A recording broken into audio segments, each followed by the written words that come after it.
Hola, ¿qué tal? ¿Cómo están? Bueno, los videos tienen un tiempo, así que vamos a tratar de ser lo más expeditivos posible.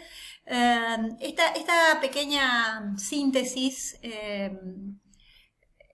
procura recuperar estos ejes que habíamos dicho ligados a la antigüedad, ¿no? Eh, Habíamos estado pensando en las reflexiones con respecto a lo que es la belleza, el arte y el artista en la antigüedad. Previamente habíamos recuperado esta tensión que se va a dar en este pensamiento que va a ser el pensamiento griego, el pensamiento de la Hélade, a partir de estos dos grandes ejes, ¿no? Esta búsqueda de un orden frente a un mundo que estaba en caos, ¿no? La característica que va a tener el universo, el cosmos, es consolidarse como un mundo ordenado. Y acá recuperábamos, habíamos hablado de Pitágoras, y recuperábamos para pensar en una concepción estética el concepto de armonía, ¿no? Es decir, ¿qué es el mundo sino el cosmos ordenado, ¿no? Hablar de cosmos es hablar de armonía, ¿no?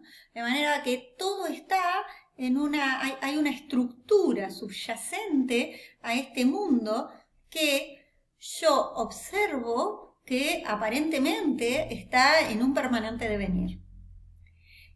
Esta idea de una orden que está por detrás de el mundo que observo, de mis estímulos, de ese mundo sensible, la vamos a empezar a encontrar en Pitágoras y luego la encontrábamos en Platón.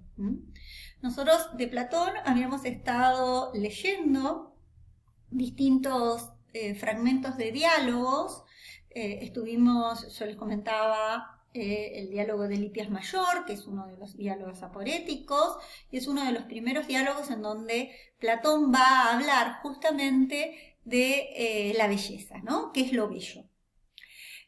Posteriormente estuvimos trabajando con otro fragmento de diálogo como el banquete, en donde ahí hablábamos de una figura importante que va a ser Eros, ¿no? Como esta figura que nos va a permitir justamente unir, vincular este mundo sensible, este mundo imperfecto, este mundo en eterno devenir, frente a un mundo suprasensible que va a ser ese mundo perfecto, que va a ser ese mundo de las ideas. Desde esta mirada, Eros, como semidios, va a tener características justamente por haber sido engendrado por Poros, ¿no? Y por Penía, va a tener características entre humano y Dios. Por eso hablamos de semidios o héroe, ¿no? Este concepto de héroe griego es un concepto que lo hemos también mencionado y que tiene que ver, ¿no?, en la historia y que va a ser recuperado en los distintos periodos neoclásicos. La importancia de Eros, que se va a manifestar como una fuerza que vincula a aquel alma para no quedarse en el amor hacia algo bello, hacia un cuerpo bello, sino para llevar hacia ese recto camino y poder llegar a recuperar el conocimiento, el recuerdo. Recuerden que, perdón por la redundancia, pero el conocimiento para Platón es recuerdo. Entonces, este recuerdo de esas ideas supremas, ¿no? Esa idea de lo bello. Entonces, es Eros que se constituye como esta fuerza que me va a trasladar, a impulsar, ¿no? De allí esta idea que yo les planteaba, que la estética platónica se instala como una erótica, ¿no? ¿Por qué? Porque es la fuerza de Eros la que me lleva, me conduce a ese mundo, de las ideas, ¿no? A ese mundo de lo perfecto. Voy a observar un objeto bello y es bello porque es bello en sí, ¿no? Porque tiene una esencia en sí misma para ser bello, o es bello porque recupera, y ahí aparece la otra teoría que la vamos a ver desarrollada en Aristóteles, que es la teoría de la mímesis, ¿no? Es decir, hay tanto en Platón como en Aristóteles, vamos a encontrar el concepto de mímesis, que implicaba esta idea de la imitación. La diferencia, y ahí sí los invito a que analicen cuando lean los textos aristotélicos. Nosotros de Aristóteles vamos a leer, que yo les había sugerido, que era lo que nos había quedado pendiente dentro de esta antigüedad que habíamos empezado a comentar, que es el texto de la poética, que tiene que ver justamente con esta idea del arte como una mímesis. Pero bueno, antes de ir allí, sigo con Banquete de Platón. Entonces, decíamos, estos objetos de esta vida no son bellos en sí, sino que son bellos en tanto participan de esa idea de belleza. Por lo tanto, la mímesis para Platón, como teoría,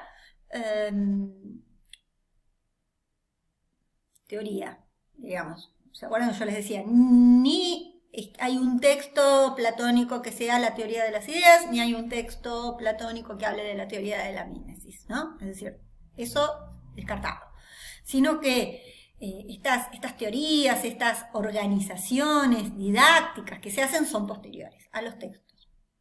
Pero volviendo a pensar estas preguntas en la filosofía platónica, de qué es el arte, qué es la belleza, cuando hablábamos de la belleza decíamos, la belleza se instala como una de esas ideas supremas que están en ese mundo perfecto, que es ese mundo suprasensible.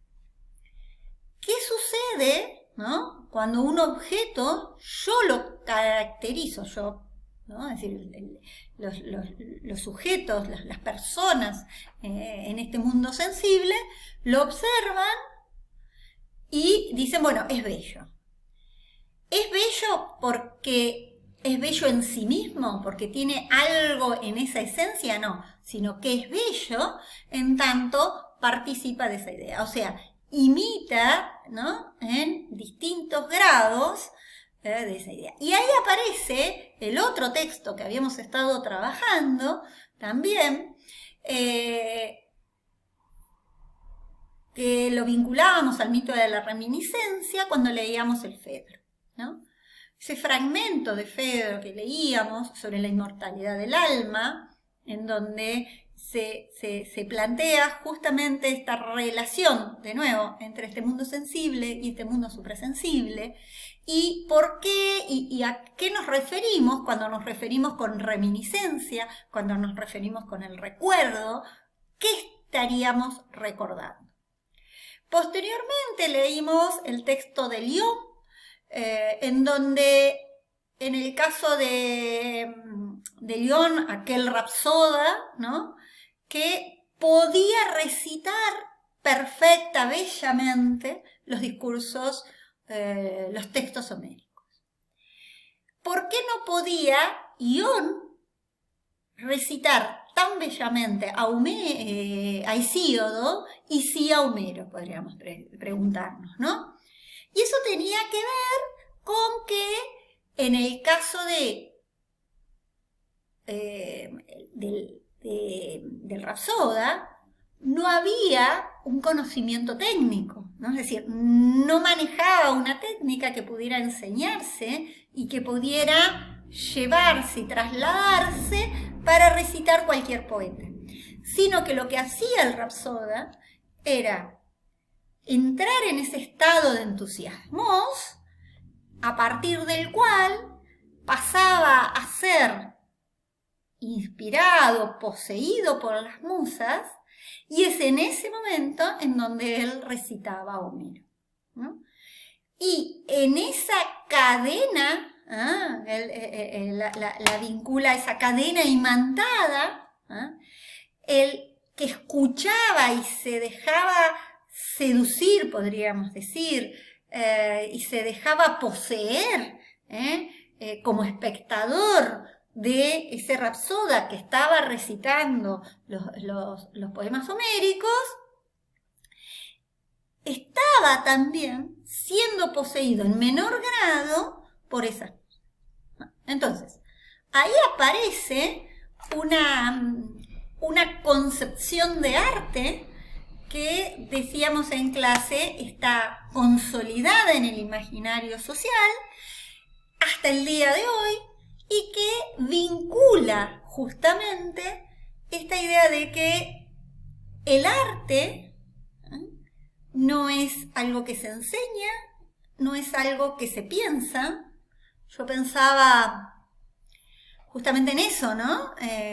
Cuando hay una tensión o una división entre las disciplinas teóricas y las disciplinas prácticas, en donde las teóricas terminamos siendo como relleno, como cosas poco importantes, y que lo importante y lo prioritario pasa a ser lo práctico, hasta dónde no está detrás esta teoría de la inspiración, que lo que termina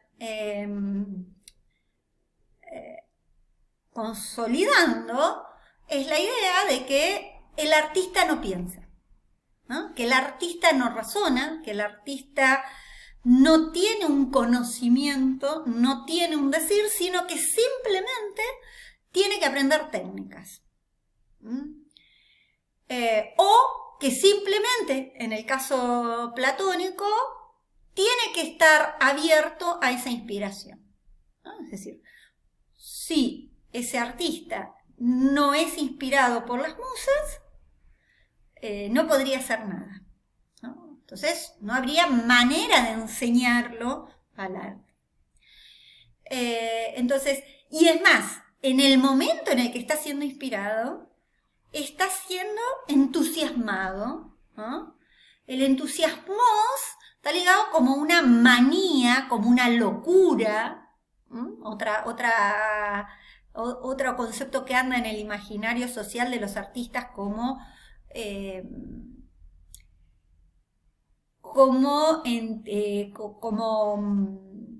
locos, ¿no? ¿Por qué? Porque no están siendo racionales, ¿no? Entonces, o se le permite cualquier cosa, pero no se lo toma en serio. A eso me refería. Entonces, esta idea del arte como inspiración, ¿no? Surge justamente en podríamos decir, de la teoría, las que van a ser más adelante dentro de las teorías, estas teorías del arte, ¿no? Dentro de una de las teorías del arte que piensa el arte y que lo define el arte como una inspiración, se origina a partir de estos textos platónicos, en especial en el texto de Lión. El único diálogo que hemos leído en forma completa, y que yo les invito que puedan ir observando las distintas partes y en donde se produce en ese diálogo el momento de, diríamos, ese nudo, cuando eran chiquitos y iban a la escuela y decían el principio, el nudo y el desenlace, en donde se produce ese nudo, ¿no? Que permitiría a nosotros pensar en qué es... ¿cuál sería la estructura de este texto? Y esto lo digo para ya adentrarnos en otro pensamiento, en otro pensador, otro filósofo, que es Aristóteles. Si ustedes observan, Aristóteles va a ser, como ustedes bien saben, fue docente de Alejandro Magno y ya va a estar en un periodo distinto, en un periodo de crisis de estos espacios. Yo quería aprovechar esta situación y bueno, nada, mostrarles